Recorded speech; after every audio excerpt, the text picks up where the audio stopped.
नासरी के सिवा मैं तो कुछ भी नहीं, हो कि तुझसे जुदा मैं तो कुछ भी नहीं। परमेश्वर के वचन में लिखा है, परमेश्वर ने आदम को मिट्टी से रचा और उसके नथनों में जीवन का सांस फूंक दिया और आदम जीवता प्राणी बन गया है। और परमेश्वर के वचन में लिखा है, मैंने तुझे मिट्टी से ही रचा और एक दिन तो मिट्टी में ही मिल जाएगा।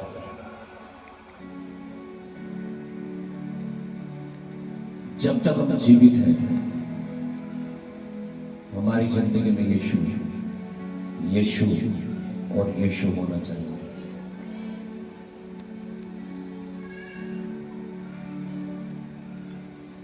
बाइबल में लिखा है, जिन्होंने उसे ग्रहण किया है उसने उन्हें अपनी संतान होने का हक और अधिकार दिया है। आप परमेश्वर के बेटे और बेटियां हैं।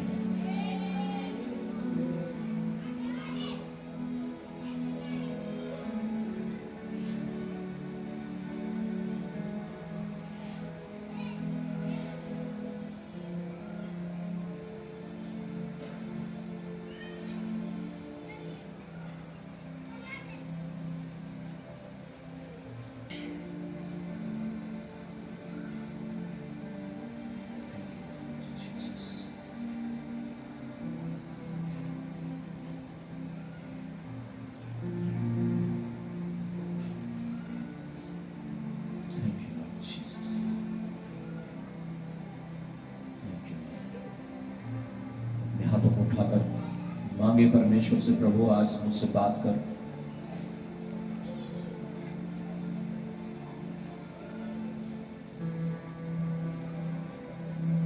मैं ये बिलीव करता हूं, मैं यहां पर अपने आप नहीं आया, मैं यहां पर तेरे स्वर्गदूतों के द्वारा लाया गया हूं।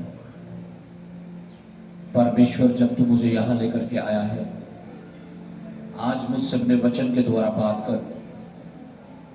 अपने रास्तों को मुझे सिखा कि मैं तेरे रास्तों पर चलूं और जीवन पाऊं।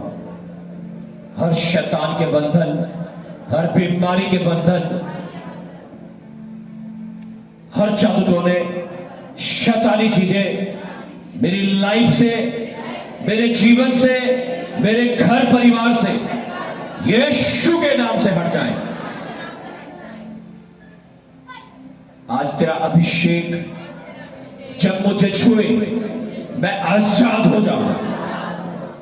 आज तेरी महिमा का बादल हमारे बीच में उतरे और मैं तेरी आत्मा से भर जाऊं। यीशु ने कहा, मैंने तुम्हें सांपों को और बिच्छुओं को रोंदने का और शैतान की सारी सामर्थ पर अधिकार दिया है। आज को खुदावंद प्रभु यीशु, मैं उस अधिकार को ग्रहण करता हूं। हर सांपों और बिच्छुओं को रोकता हुआ तूने मुझे अधिकार दिया है कि जो कुछ तुम पृथ्वी पर बांधोगे वो स्वर्ग में बंधेगा। आज प्रार्थना करो खुदावंद यीशु के नाम से, मैं हर शत्रु और शैतान, हर बीमारी और जादू टोनों को, हर गरीबी, हर कर्जों को बांधता हूं यीशु के नाम से। वो मेरे जीवन से हमेशा के लिए निकल जाए, मेरी बॉडी से निकल जाए, मेरे परिवार से निकल जाए यीशु के नाम से। पवित्र आत्मा, तेरा अभिषेक उतर आए प्रभु। हर शैतान के जुए टूट जाए, हर अंधकार की शक्तियां निकल जाए। पवित्र आत्मा आ जाए। होली स्पिरिट, होली स्पिरिट, पवित्र आत्मा, पवित्र आत्मा, पवित्र आत्मा, पवित्र आत्मा, परमेश्वर का आत्मा, यहोवा का आत्मा, यहोवा का। धन्यवाद। आज जो वचन मैं सुनूं, मैं सोग ना कर लाऊं यीशु के नाम से। आमीन।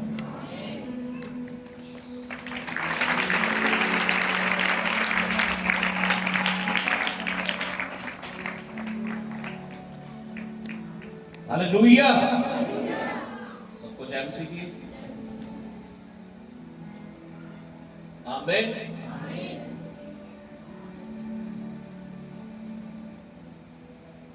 तेरा फसल मेरे लिए। आमीन। हालेलुया। कितने लोग खुश हैं आज? हालेलुया। जीसस, बाइबल में लिखा है, परमेश्वर के वचन में लिखा है, joy of the lord is my strength. प्रभु का आनंद है मेरी ताकत। आमीन। जब हम आनंदित होते हैं हम ताकतवर होते हैं, और प्रभु यीशु मसीह हमें ताकतवर बनाना चाहता है। लेकिन शैतान तरह तरह की कठिनाइयां, परेशानियां, बीमारियां, कर्जे, मुसीबतें दे करके हमारे आनंद को छीनना चाहता है और हमें टेंशन में लाना चाहता है। क्योंकि जब आप टेंशन में होंगे ना तो आप प्रेयर कर पाएंगे, ना आप उपवास कर पाएंगे, ना आप प्रार्थना करेंगे, ना आप संगति में आएंगे। आपका मन ही परमेश्वर से दूर रहेगा, क्योंकि आप इतनी टेंशन में हो, इतना बोझ आपके लिए है। लेकिन यीशु ने कहा मत्ती 11:28 में, ये सब परिश्रम करने वाले और बोझ से लदे हुए लोगों, मेरे पास आओ, मैं तुम्हें विश्राम दूंगा। आज आपको ये यकीन होना चाहिए, ये बिलीव होना चाहिए कि मैं यहाँ किसी इंसान के पास नहीं आया हूं, मैं किसके पास आया हूं? यीशु के पास आया हूं। और जब आप यीशु के पास आए हैं, डेफिनेटली आज वो आपका सारा बोझ, सारा भार, सारी टेंशन, सारी शैतानी चीजों को आपके जीवन से अलग करने जा रहा है। वो उस बोझ को आपके ऊपर से हटाने जा रहा है। अगर आप तैयार है उस बोझ को यीशु को देने के लिए, तो वो अपने विश्राम को आपको देना चाहता है। मत्ती 11:28 में लिखा है, सब परिश्रम करने वाले और बोझ से लदे हुए लोगों, मेरे पास आओ, मैं तुम्हें विश्राम दूंगा। यीशु मसीह आपको विश्राम देना चाहता है, अगर आप तैयार हैं लेने के लिए। तो कितने लोग तैयार हैं उस विश्राम को लेने के लिए, उस शांति को लेने के लिए, उस अभिषेक को लेने के लिए? आमीन। Hallelujah. Beautiful plan for us. परमेश्वर के पास हमारे लिए एक अद्भुत योजना है, एक खूबसूरत योजना है। आमीन। अगर हमने अपने आप को समर्पित कर दिया है परमेश्वर के हाथों में, तो हालेलुया। अगर हमने अपने आप को समर्पित कर दिया परमेश्वर के हाथों में, तो परमेश्वर के पास आपके लिए एक ब्यूटीफुल योजना है। उसने पूरा प्लान करके रखा है। हालेलुया। कि जब तू 20 साल का होगा तो क्या होगा, जब तू 25 का होगा तो कहां होगा, जब तू 35 का होगा तो कहां होगा। हालेलुया। पूरा मैन्युस्क्रिप्ट परमेश्वर के पास है, पूरा मानचित्र, पूरा। हालेलुया। आमीन। लेकिन वो पूरा कब होगा हमारे जीवन में? जब हम अपने आप को परमेश्वर के हाथों में समर्पित कर देंगे और उसकी मर्जी के, उसकी इच्छा के, उसके वचन के अनुसार चलेंगे। तो कई बार हम अपनी मर्जी से चलने लगते हैं, कई बार हम अपने विचारों के अनुसार चलने लगते हैं, माहौल के अनुसार चलने लगते हैं, परिस्थितियों के अनुसार चलने लगते हैं, और तब हम परमेश्वर से अपने आप को दूर कर लेते हैं। हम बिछड़ जाते हैं पिता से, हम बिछड़ जाते हैं, अलग हो जाते हैं परमेश्वर से, और तब कठिनाई आती है, तब मुसीबतें बढ़ जाती हैं। आज इसीलिए बहुत सारे लोगों का जीवन कठिनाई में है, परेशानियों में है, दिक्कतों में है, कर्जों में है, बीमारियों में है। कारण क्या है? कि पिता से दूर है, परमेश्वर से दूर है। वो योजना जो परमेश्वर ने बनाई थी, उसको छोड़ करके अपनी बनाई हुए रास्ते पे चलना चाहते हैं। योना के समान। योना को परमेश्वर ने कहा तुझे निनवे में जाकर सुसमाचार प्रचार करना है, लेकिन योना निनवे में ना जाकर तर्शीश की ओर भाग रहा था। और लिखा जब वो जहाज में था, जहाज में बड़ा, उस समुद्र में बड़ा तूफान आया और जहाज में पानी भरने लगा। लोग, वो जहाज डूबने लगा, लोग चिल्लाने लगे, डूबने लगे और सोचने लगे अब क्या होगा। और जब योना को बुलाया गया तो चिट्ठी योना के नाम पर निकली। हालेलुया। और लोगों ने पूछा योना अब हम क्या करें? उसने कहा मुझे उठाकर इस पानी में डाल दो। और योना के बारे में लिखा वो 3 दिन और 3 रात महामंच के पेट में रहा। 5 स्टार होटल तो था नहीं वहां पे, है ना? जो मर्जी आई वो खा लो, जहां मर्जी आई चले जाओ। पेट में था वो महामंच के। हालेलुया। एक बड़ी मछली के पेट में था योना। 3 दिन 3 रात तड़प रहा होगा, सोच रहा होगा परमेश्वर या तो मार दे या मुझे यहाँ से बाहर निकाल दे। पश्चाताप कर रहा होगा, तौबा कर रहा होगा। और वचन में लिखा जब उसने पश्चाताप कर लिया, हालेलुया, तो उस महामच ने उसे उगल दिया, और कहां पर? निनवे में, जहां परमेश्वर उसे लेकर के जाना चाहता है, जहां वो नहीं जाना चाहता था। कई बार हम वहां नहीं जाना चाहते जहां परमेश्वर में लेकर के जाना चाहता है। हम अपनी बुद्धि से, अपने दिमाग से सोचते हैं ये ठीक है मेरे लिए, ये अच्छा है मेरे लिए, ये बेस्ट है मेरे लिए। आपको नहीं पता, परमेश्वर को पता आपके लिए अच्छा क्या है। बाइबल में लिखा है मेरी योजना तेरी भलाई की है। उन भलाई की योजनाओं को अगर आप अपने जीवन में पूरा होता हुआ देखना चाहते हैं, आपको परमेश्वर से जुड़ा रहने की जरूरत है। आपको परमेश्वर से प्रार्थना करने की जरूरत है कि परमेश्वर उस रास्ते पर मुझे लेकर के चल जो तूने मेरे लिए तैयार किया है। जब आप रास्ते से भटकते हैं, कठिनाइयां आती हैं, मुसीबतें आती हैं आपके जीवन में। आइए पढ़ेंगे परमेश्वर के वचन से आज लूका रचित सुसमाचार का 15 अध्याय और 11 वचन से लेकर 32 वचन तक हम पढ़ेंगे। सब ध्यान से सुनेंगे आज के वचन।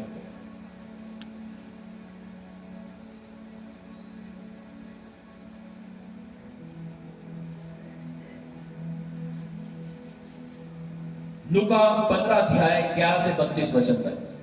परमेश्वर के पास एक योजना है। आमीन।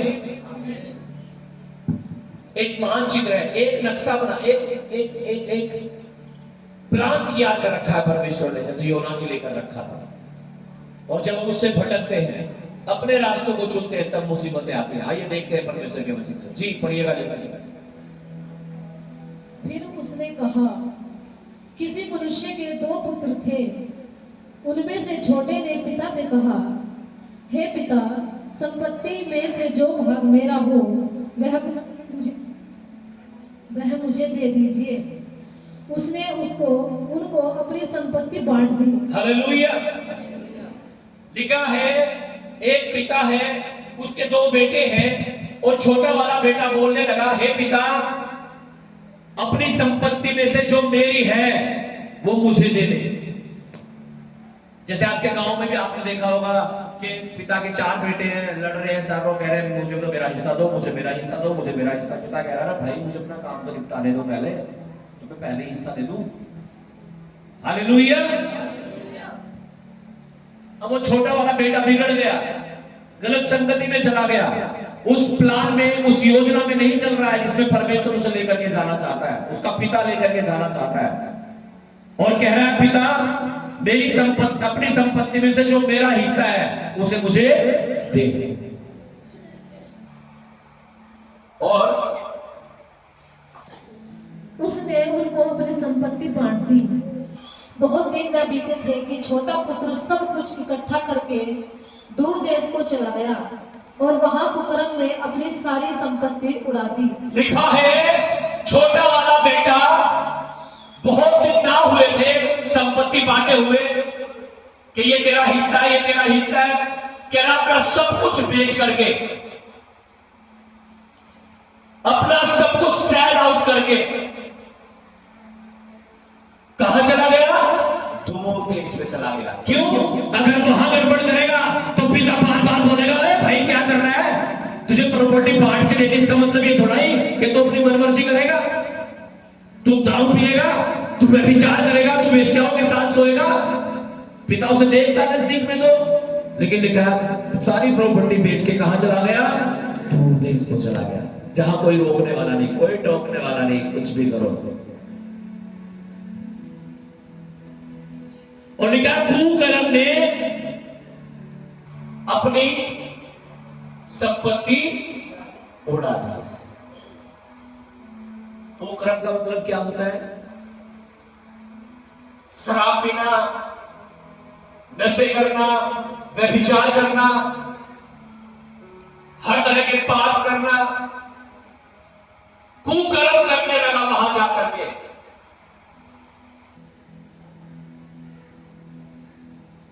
अब आप सोचो, आपके पास 10,000 रुपए है ओवरऑल, और आप चले गए विदेश, बाहर के दूसरे प्रदेश में, मान लीजिए मुंबई चले गए आप। अब आप कमा तो कुछ नहीं रहे, रोज रोज निकालते जा रहे हैं आप पैसे, कभी होटल में, कभी खाने में, कभी किसी चीज में, कभी किराए में, रोज निकालते जा रहे, निकालते जा रहे, निकालते जा रहे, निकालते जा रहे, तो एक दिन क्या हो जाएगा? क्या हो जाएगा? खत्म। ऐसे ही हुआ इसके साथ भी। कुकर्म करता जा रहा था, सुकर्म तो किया नहीं कुछ, कमाई तो की नहीं कुछ भी, उड़ाता जा रहा था पैसा, उड़ गया एक दिन सारा पैसा खत्म हो गया। जब तक पैसा था दोस्त भी होंगे, गर्लफ्रेंड भी होंगी, वेश्याओं के साथ रहता था, बाइबल में लिखा है हालेलुया।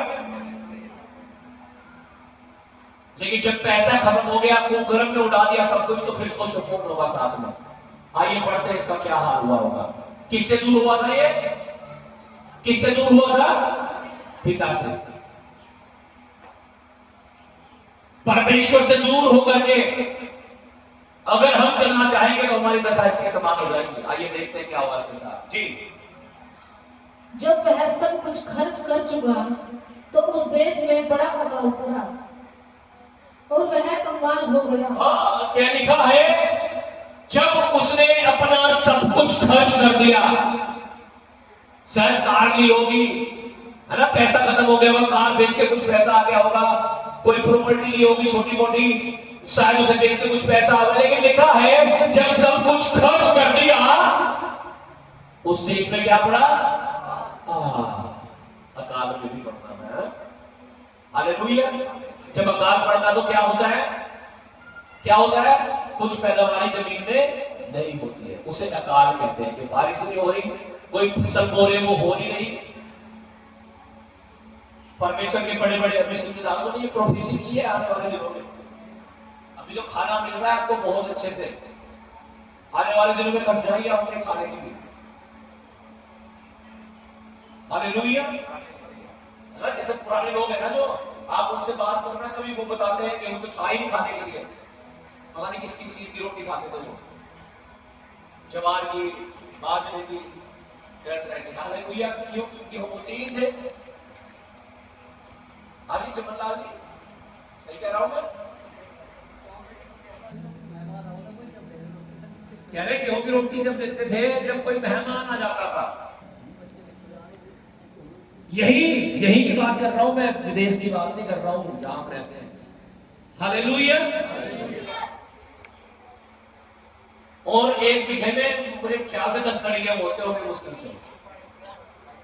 हालेलुया। तो ऐसे टाइम आएंगे आने वाले दिनों में, भविष्यवाणियां हुई, अकाल पड़ गया ऐसे उस देश में भी। हालेलुया। कुछ नहीं पैदा हो रहा, खाने को बिल्कुल है नहीं, जिनके पास पैसा धन भी है वो भी भूखे हैं। आप सोचो, इसके पास तो पैसा नहीं है। लिखा है उस देश में अकाल पड़ गया और वो क्या हो गया? कंगाल हो गया। क्या हो गया? कंगाल हो गया। कंगाल। एक दिन हम कंगालों में फंस गए सहारनपुर में, रात के 12 बज रहे थे, हमारी गाड़ी में कंबल भरे हुए थे। हालेलुया। और अब बांटने के लिए कंबल सहारनपुर में। हालेलुया। तो जब हम बांट रहे थे कंबल, तो एक बच्चे को कंबल दे दिया और दूसरा बच्चा आया और उसे पकड़ के हमारी गाड़ी के सामने डाल दिया और है और छीन के भाग गया उसका कंबल। इतना उसे छुड़ा रहे थे, इतनी देर में हमारी गाड़ी के चारों तरफ कम से कम 50 बच्चे आ गए जो सड़कों में सोते हैं सहारनपुर में, और चारों तरफ से घेर ली हमारी गाड़ी और हम होपलेस हो गए। हम क्या करें भाई? गाड़ी के शीशे फोड़ने को तैयार, तोड़ने को तैयार, कंबल चाहिए बस। हालेलुया। मुश्किल से हम वहां से भागे, अपनी जान बचा के। सच में हालेलुया। हालेलुया। कंगाल का मतलब कुछ नहीं अपने पास। अभी भी आप चाहेंगे कि मैं सहारनपुर से आ रहा है 10-11 बजे थे, किसी को हॉस्पिटल में विजिट करने के लिए मैं गया, तो मैंने देखा वहीं पे पड़े अपने वो। हालेलुया। हालेलुया। कितना दे लोग हैं फिर भी सेम वही कंडीशन। हालेलुया। कंगाल हो गए थे वो। क्या हो गया था? कंगाल। कुछ नहीं, ना खाने को है, ना पहनने को है, ना रहने को है।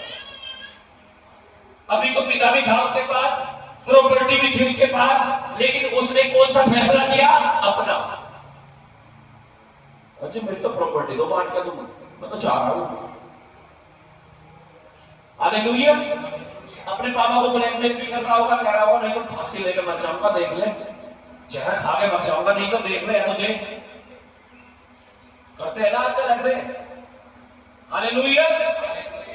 तो पापा ने सोचा होगा यार कल भी करिए, आज भी करिए, चलते देखते हैं यार। लेकिन लिखा कुछ दिन तक तो वही रहा, और कुछ दिन के बाद सब कुछ बेच के दूर देश में चला गया जहां कोई देखने वाला नहीं। वहां अकाल पड़ गया, सारा पैसा खर्च हो गया। अब क्या हो गया? ना तो खाने को है, ना पहनने को, और ना शिक्षा सबके ऊपर। Hallelujah, hallelujah. कारण क्या था कि अपने रास्ते से चलना चाह रहा था। कई बार जब हम अपने रास्ते से चलना चाहते हैं, कंगाली आ जाती है हमारी लाइफ में, वो भरपूरी हट जाती है कि सब कुछ ठीक हो गया था प्रभु में आने के बाद, यीशु में आने के बाद शरीर भी भला चंगा हो गया था, फाइनेंस भी अच्छा हो गया था, काम भी अच्छा चल रहा था, लेकिन चुनाव क्या कर लिया? अपना रास्ता चुन लिया।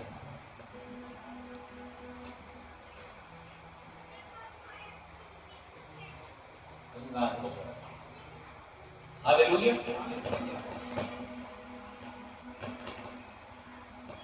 और इसलिए वह उस देश के निवासियों में से एक के यहाँ जा पड़ा। लिखा इसलिए वह उस देश के निवासियों में से एक के यहाँ जा पड़ा, यूं ही चला गया। कह रहा है बस मुझे टिका लो, कम से कम कुछ नहीं चाहिए जी, कोई दिहाड़ी नहीं, कोई मजदूरी नहीं, खाना पीना भी हो चाहे, बस बस लेट जाऊंगा यार। और लिखा है उसने उसे अपने खेतों में सूअर चराने के लिए भेजा। और कहां भेजा? खेतों में सूअर चराने के लिए भेजा। क्या काम दिया उसे? क्या काम दिया? भाई देख, लेट के जाइए मेरे यहाँ, लेकिन एक बात है, सूअर चराने पड़ेंगे खेत में जाकर। सूअर चराने का काम सबसे निचले वाला काम कर। और वह चाहता था कि उन फलियों से जिन्हें सूअर खाते हैं अपना पेट भरे। वो चाहता था कि वो फली, वो भोजन जो जिससे सूअर अपना पेट भरते हैं, वो चाहता था कि मैं भी अपना पेट उससे भर लूं। आप सोचो, जो खाना सूअर खाते हैं, वो खाना खाने के लिए वो तैयार है, पेट भरने के लिए। एक समय ऐसा था, वो अमीर था, उसका पापा एक राजा की तरह था, नौकर चाकर उनके घर में थे, वो मालिक राजकुमार की तरह रह रहा था, लेकिन अपना चुनाव किया, अपना रास्ता चुना, और कंगाली आ गया। यहां तक नौबत आ गई कि जो खाना सूअर खाते हैं, वो खाना खाने के लिए तैयार है। बिल्कुल मेरे प्रियो, हमें परमेश्वर की योजनाओं के अनुसार चलते हैं। अगर परमेश्वर के वचन में लिखा है कि प्रार्थना करो तो हमें करनी है, उपवास करने के बारे में लिखा तो उपवास करने हैं, संगति अटेंड करने के बारे में लिखा तो संगति में आना है, संडे चर्च में, दशवांश के बारे में लिखा तो देना है। हम अगर परमेश्वर के बनाए हुए रास्ते पर नहीं चलेंगे, अपना रास्ता तैयार करेंगे, तो धोखा खाएंगे, कंगाली आएगी, परेशानी आएगी, मुसीबतें आएंगी फिर, और आप सोचेंगे ऐसा क्यों हो रहा है मेरे साथ? आपके गलत डिसीजन के कारण हो रहा है। योना को भी यही लग रहा होगा, पता नहीं, लेकिन योना समझ रहा था कि क्यों हो रहा है मेरे साथ ऐसा, और ये लड़की को भी समझ में आ गया कमाल की बात, किसके साथ ऐसा क्यों हो रहा है। पढ़िएगा आगे जल्दी से। और उसे कोई कुछ नहीं देता था, और उसे कोई कुछ भी खाने के लिए, बस रुक जाए यहाँ, सूअरों को चलाना पड़ेगा, रुकने के लिए भी, खाने के लिए कुछ नहीं मिलेगा भाई, हमें अपने आप नहीं मिल रहा खाने को, मुझे कहां से मिलेगा? अकाल पड़ा हुआ है इसमें। हालेलुया। अगर ऐसी परिस्थितियों से हम बचना चाहते हैं, तो हमें परमेश्वर के बताए हुए रास्ते को फॉलो करना पड़ेगा, उसके दिए हुए नक्शे पर हमें चलना पड़ेगा, उसके पद चिन्हों पर हमें चलना पड़ेगा, ताकि वो बरकत, वो आशीष है, वो भरपूरी हमारे जीवन का हिस्सा हो जो पिता के पास होता है।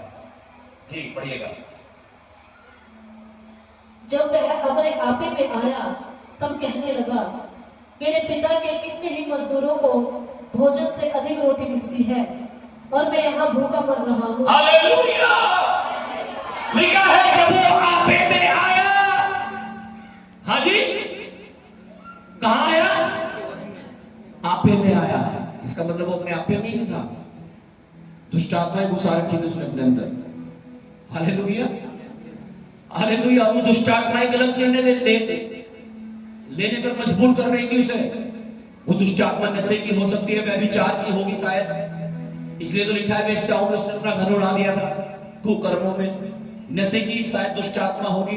लिखा है पैसे के कारण ना तो वेश्या रही है ना नशा रहा। लेकिन अब जब वो अपने आपे में आया, अपने होश हवास में आया, उसे लगा यार मैं, तो वो अपने आप से कहने लगा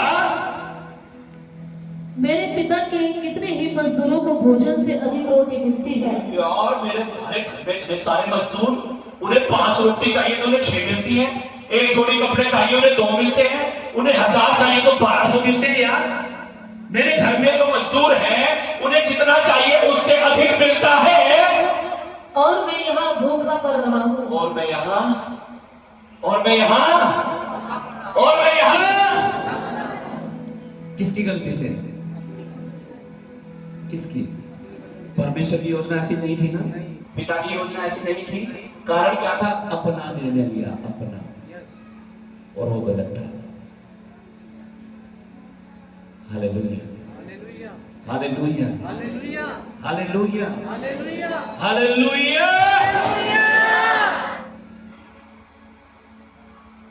पिता को नहीं सोचना। यीशु ने कहा यरूशलेम में ठहरे रहो, और चेले यरूशलेम में ठहरे रहे, और पवित्र आत्मा उनके ऊपर उतरा, और बाइबल में लिखा है वो पवित्र आत्मा से भर गए। यरूशलेम में ठहरने का मतलब पिता की उपस्थिति में ठहरना, परमेश्वर की उपस्थिति में रहना। लेकिन ये तो कहीं और ही उड़ रहा था, है ना? हालेलुया। कंगाल हो गया, बर्बाद हो गई लाइफ, और अब होश में आया, कह रहा यार मेरे पिता के यहाँ इतने सारे नौकर और क्षमता से अधिक भोजन मिलता है, उन्हें सारी चीजें मिलती हैं यार, और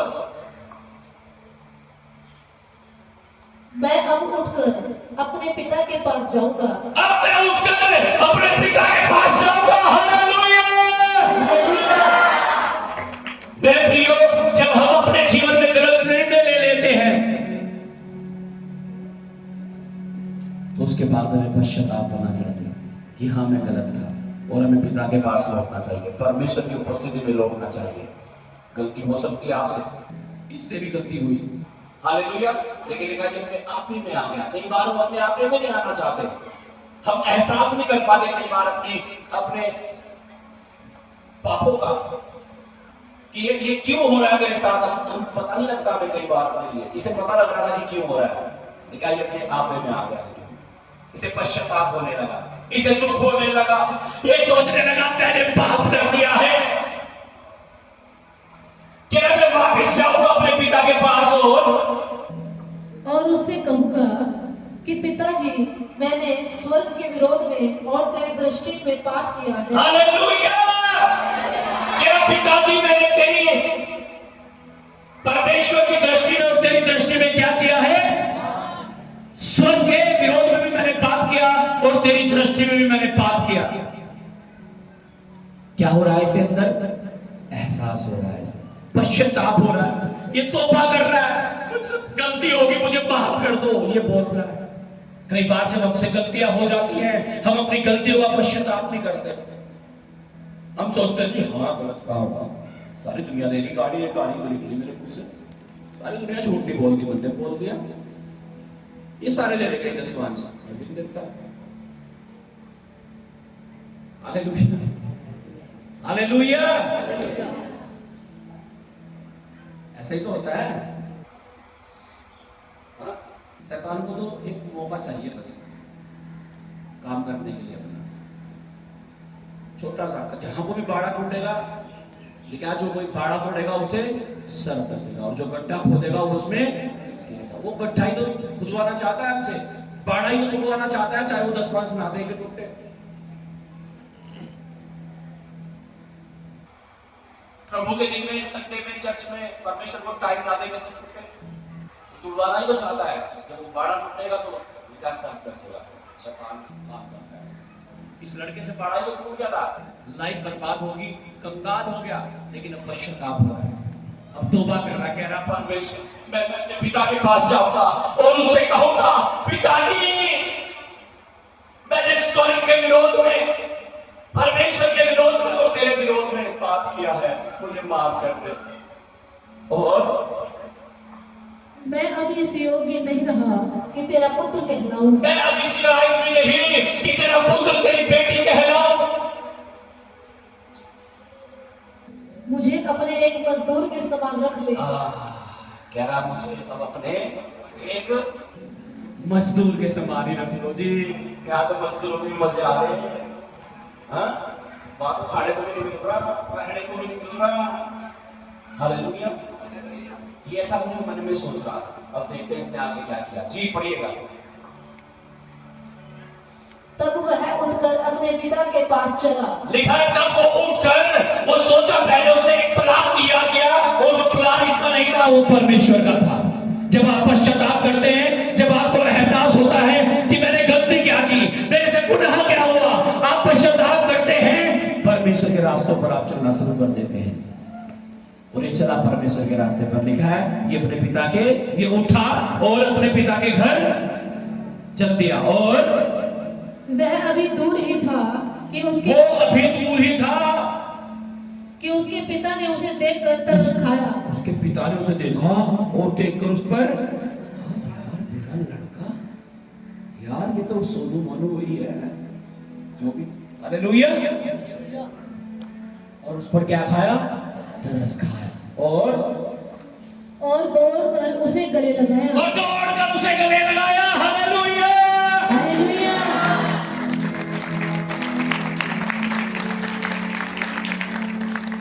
ऐसी कोई गलती, ऐसा कोई गुनाह और पाप नहीं है जिसे परमेश्वर क्षमा नहीं कर सकता। लेकिन लिखा है जब तुम अंगीकार करते हो, जब तुम तौबा करते हो और वादा करते हो परमेश्वर दोबारा ये नहीं होगा, तो लिखा है परमेश्वर तुम्हें क्षमा कर देगा। लिखा पिता ने उसे गले से लगाया, उसे क्षमा कर दिया। और इतना ही नहीं, सुनो आगे क्या हुआ। और बहुत चुमा, उससे प्यार किया। और पुत्र ने उससे कहा, पिताजी मैंने स्वर्ग के विरोध में और तेरी दृष्टि में पाप किया है। ये क्या कर रहा है, ये अंगीकार कर रहा है। अंगीकार करना बहुत जरूरी है। जब आपसे गुनाह हो जाता है, जब आपसे पाप हो जाता है, जब आप परमेश्वर से दूर चले जाते हैं पाप के कारण, आपको पश्चाताप करना है। बाइबल में लिखा उद्धार पाने के लिए मुंह से अंगीकार किया जाता है और मन से विश्वास किया जाता है। मुंह से अंगीकार करना हमारे लिए जीवन को लेकर आता है, आशीष को लेकर के आता है, छुटकारे को लेकर के आता है। और ये मुंह से अंगीकार करने लगा और कहने लगा पिताजी मैंने स्वर्ग के विरोध में और तेरी दृष्टि में पाप किया है और अब इस योग्य नहीं रहा कि तेरा पुत्र कहलाऊं। क्या मैं इस लायक, इस योग्य नहीं कि अब तेरा पुत्र कहलाऊं। परंतु पिता ने अपने दासों से कहा, झट अच्छे से अच्छा वस्त्र निकाल कर उसे पहनाओ। आमीन।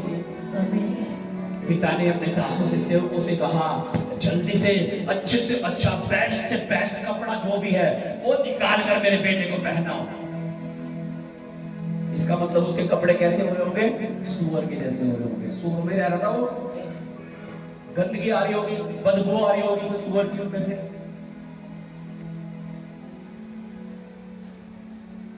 बाइबल में लिखा है धन्य है वे जिन्होंने अपने वस्त्रों को यीशु के लहू में धो दिया।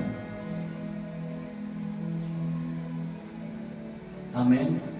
इसका मतलब जब हम पाप करते हैं, हमारे वस्त्र मतलब हमारी बॉडी, हमारा शरीर क्या हो जाता है, क्या हो जाता है, गंदा हो जाता है।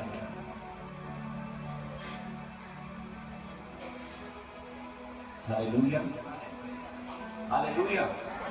और इसके पिता कह रहा है जल्दी से जल्दी नया सा नया कपड़ा लेकर के आओ। और उसके हाथ में अंगूठी और पांव में जूतियां पहनाओ। उसके हाथ में अंगूठी और उसके पांव में जूतियां पहनाओ। अंगूठी का मतलब इसे मेरे बेटे होने का अधिकार दे दो। और सोचो कितनी कंगाली छा गई थी, पैर में चप्पल भी नहीं थी भाई के।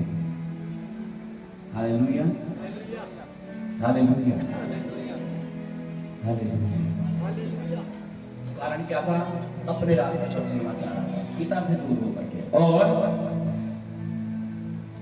और पला हुआ बछड़ा लाकर मारो ताकि हम खाएं और आनंद मनाएं। उस समय की विधि के अनुसार कह रहे दावत करो लोगों की, और क्योंकि मेरा यह पुत्र मर गया था फिर जी गया है, खो गया था और मिल गया है। और वे आनंद करने लगे। क्या कर रहे हैं? आनंद करने लगे। हालेलुया। 15 का 10 में लिखा है, यीशु ने कहा मैं तुमसे कहता हूं कि इसी रीति से एक मन फिराने वाले पापी के विषय में परमेश्वर के स्वर्गदूतों के सामने आनंद होता है। आमीन। क्या होता है? आनंद होता है। कहां? स्वर्ग में। आज इसका बेटा लौट करके आएगा घर में। उदाहरण देकर यीशु मसीह बता रहा है कि जैसे वो पिता आनंद मना रहा है, ऐसे स्वर्ग में भी आनंद होता है जब एक पापी अपने मन को फिराकर परमेश्वर की ओर चलने लगता है। आज परमेश्वर और उसके स्वर्गदूत आनंद मनाएंगे स्वर्ग में, जब आप अपने पापों को छोड़कर सच्चाई के रास्ते पर चलना शुरू करोगे। आप सोचो, अगर आपके कारण, मेरे कारण स्वर्ग में आनंद हो रहा है, तो क्या वो आनंद आपकी लाइफ में नहीं आएगा? आपके घर में, आपके जीवन में नहीं आएगा? बिल्कुल आएगा आनंद। लेकिन कब आएगा? जब आप पाप को छोड़कर पवित्रता की ओर चलेंगे।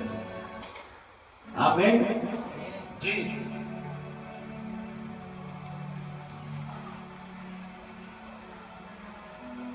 परंतु उसका जेठा पुत्र खेत में था। उसका बड़ा वाला बेटा कहाँ था?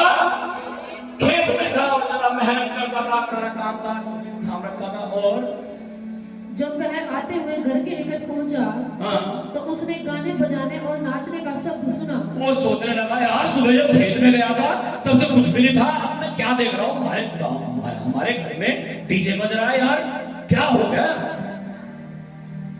हाँ, क्या खुशी की बात होगी यार हमारे घर में आज अचानक ही। और अतः उसने एक दास को बुलाकर पूछा, एक सेवक को बुलाया और पूछा, यह क्या हो रहा है? भाई क्या हो रहा है यहाँ? उसने उससे कहा, हाँ, तेरा भाई आया है। तेरा भाई आया है और तेरे पिता ने पला हुआ बछड़ा कटवाया है, हाँ, इसलिए कि उसे भला चंगा पाया है। सोच लो, उस समय की दावत होगी जैसे यार रसगुल्ले बनवा दे आज चर्च में, है ना?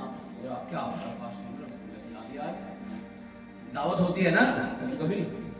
हालेलुया। जिनके आप बच्चे होते हैं वो डब्बे लेके आते हैं, मिठाइयों के, रसगुल्ले, कोई गाड़ी लेते हैं वो लेके आते हैं। कारण क्या? आनंद मनाते हैं। तो उस समय के अनुसार ऐसा वहां होता था। Hallelujah, hallelujah. और यह सुनकर वह क्रोध से भर गया। उसके भाई ने जैसे ये सुना कि यार इन्होंने इतना करवा दिया, इसके लिए दावत चल रही, गाने बजाने चल रहे, नाच रहे लोग, झूम रहे यार, इसकी वजह से ये जो सारी प्रॉपर्टी बेचकर भाग गया था, हिस्सा मांग के चला गया था, अपने नाम की एक बात नहीं छोड़ के गया था, जो इसके लिए वो गुस्से से भर गया और कहने लगा, कमारा मैं काम में कर रहा हूं, मेहनत में कर रहा हूं यार। और कहने लगा, और भीतर जाना न चाहा, परंतु उसका पिता बाहर आकर उसे मनाने लगा। उसने पिता को उत्तर दिया, देख मैं इतने वर्ष से तेरी सेवा कर रहा हूँ और कभी भी तेरी आज्ञा नहीं टाली, तो भी तूने मुझे कभी एक बकरी का बच्चा भी न दिया कि मैं अपने मित्रों के साथ आनंद करता। मेरा पिताजी एक बात बताओ, मैं इतने दिन से आपका कहना मानता आ रहा हूँ, सब कुछ कर रहा हूँ, जो आप कहते हो वही करता हूँ, आपकी हाँ में हाँ, ना में ना। मेरे लिए तो आज तक एक बकरी का बच्चा भी नहीं आपने दिया कि भाई जाकर अपने दोस्तों के साथ पार्टी कर ले, और इसके लिए तुमने इतना बड़ा काम कर दिया, इतनी बड़ी दावत कर दी। नाराज हुआ, पूरे गुस्से में बात चल रही है। मैं तो प्यार से बोल रहा हूँ आपको, हाँ मेरे लिए कुछ भी नहीं है, ये सब कुछ तो ले गया था, अपने इसका है क्या यार? पूरी बातें चल रही होगी तुम्हें। Hallelujah, hallelujah. और कह रहा 30 वचन में, परंतु जब तेरा यह पुत्र, जब तेरा ये बेटा, ये पुत्र तेरी संपत्ति वेश्याओं में उड़ा दी है। जिसने तेरी संपत्ति कहां उड़ा दी? वेश्याओं में। वेश्या का मतलब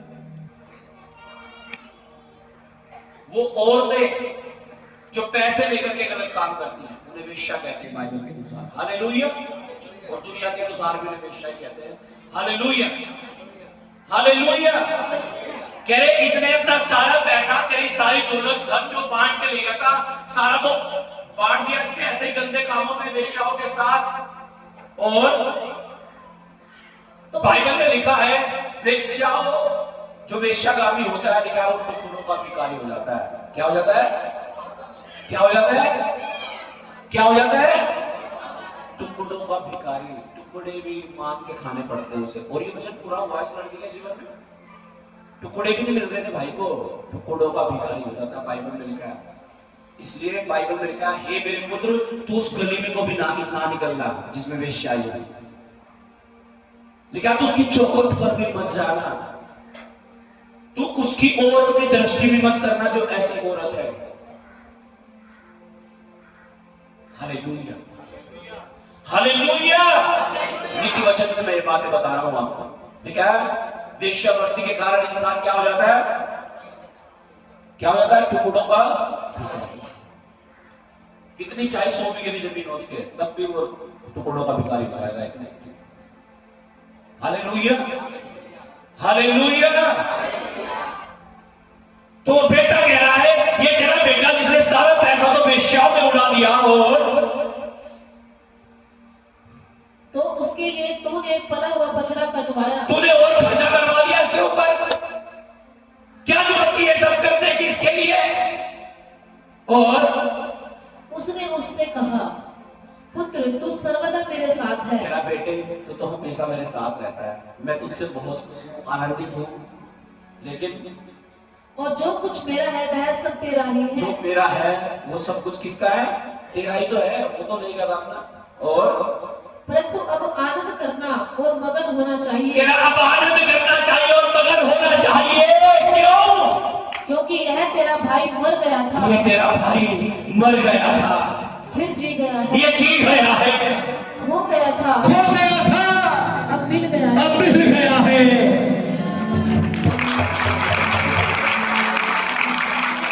हालेलुया। आनंद करो, मगन हो, अब नाचो गाओ, अब झूमो। क्यों? मेरा भाई मर गया था, ये जिंदा हो गया। कई बार जब हम आत्मा में मर जाते हैं, डेथ शरीर की नहीं होती, हम सिर्फ शारीरिक रूप से ही नहीं मरते, शरीर तो मरता ही है। हालेलुया। लेकिन आत्मिक रूप से भी मर जाते हैं हम कई बार, कि पहले प्रार्थना करते थे अब कोई प्रार्थना नहीं है, पहले वचन पढ़ते थे अब कोई वचन नहीं है, पहले हर संडे संगति में आते थे अब कोई मतलब नहीं, पहले दशवास देते थे अब कुछ नहीं। आत्मिक रूप से मर जाते हैं कई बार हम। आज आपको जिंदा होना है आत्मिक रूप से, यीशु के नाम से। ये यीशु मसीह के जी उठने के दिन है। हालेलुया। पिछला संडे हमने ईस्टर संडे था, लास्ट संडे कौन सा संडे था? जिसमें यीशु मसीह मुर्दों में से जी उठा। आज आप भी जी उठो यीशु के नाम से, उस मुर्दापन को दूर करो, आत्मिक हो जाओ। प्रार्थना करने वाले, उपवास करने वाले, वचन पढ़ने वाले के परमेश्वर जब स्वर्ग से लेके वो कहने पाए ये मर गया था और अब जी उठा है, ये खो गया था अब मिल गया है। और उसकी बरकत आपको मिलेगी, उसकी आशीष से आपको मिलेगी आपकी लाइफ में। आमीन।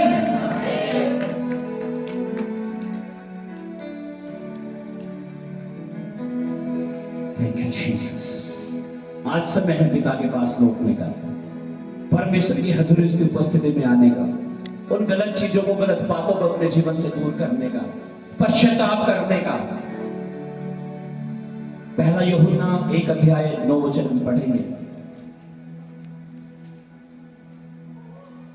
परमेश्वर के वचन में लिखा है, अब हम पाप के दास नहीं परंतु आत्मा और वचन के दास हैं। अब हम यीशु के सेवक हैं। जो शरीर का सेवक होता है वो शरीर की बात मानता है कि शरीर कह रहा पैक लगा लो, लगा लिया। शरीर ने कहा भांग पी लो, पी ली। शरीर ने कहा व्यभिचार कर लो, कर लिया। अब हम पाप के दास नहीं है कि पाप जो कहेगा वही हम करेंगे। अब हम किसके दास है, किसके सेवक हैं? परमेश्वर के, पवित्र आत्मा के, उसके वचन के। अब जो वचन कहता है, जो परमेश्वर कहता है, अब हमें वो करना है। पापी का मन फिराना उद्धार को लेकर के आता है हमारे जीवन में। अगर आपको छुटकारा चाहिए तो आज अपने पापों को मान लो और उन्हें छोड़ दो और यीशु के पास आ जाओ। जैसे वो लड़का अपने पिता के पास आ गया था, वो आपको अपने गले से लगाएगा, वो आपको नए वस्त्र पहनाएगा, वो आपका आदर करेगा,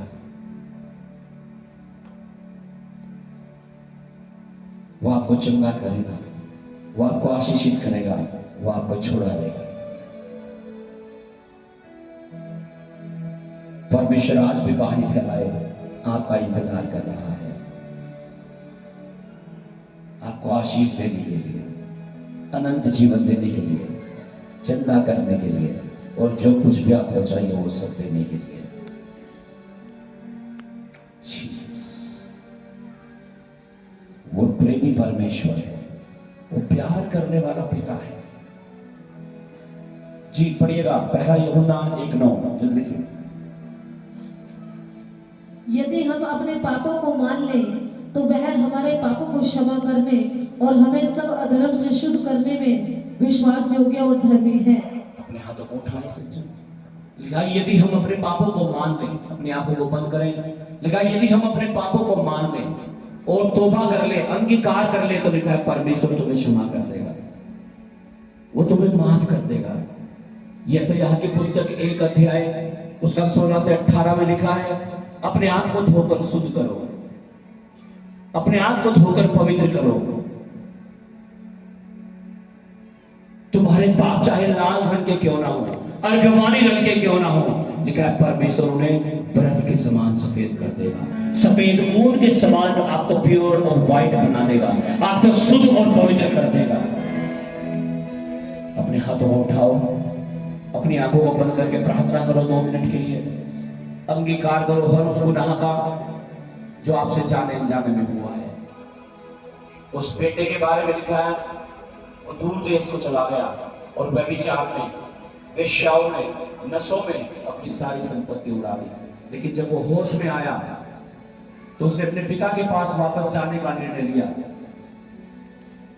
और जब वो पिता के पास पहुंचा, पिता ने उसका आदर किया, पिता ने उसे गले से लगा लिया, पिता ने उसे छुपा, उसे चप्पल पहनाए, अंगूठी पहनाई, कपड़े नए वस्त्र दिए। आज यीशु मसीह आपका आदर कर रहा है, आपको अपने गले से लगा रहा है। अगर आप अंगीकार कर रहे हैं अपने गुनाहों का, अगर आप तौबा कर रहे हैं, पश्चाताप करके प्रभु के पास आ रहे हैं, तो परमेश्वर आपको हिम के समान सफेद कर रहा है। Thank you Jesus, thank you God, thank you Jesus. बड़ी बरकतें, बड़ी आशीष आपका इंतजार कर रही है। मैं कह रहा हूं यीशु मसीह बाहें फैलाए हुए खड़ा और कह रहा है, मेरे बेटे मेरी आवाज को सुन और लौटा, लौटा। आज लौटाओ यीशु के पास, लौटाओ यीशु के पास, यीशु के पास, यीशु के पास। Bless bless bless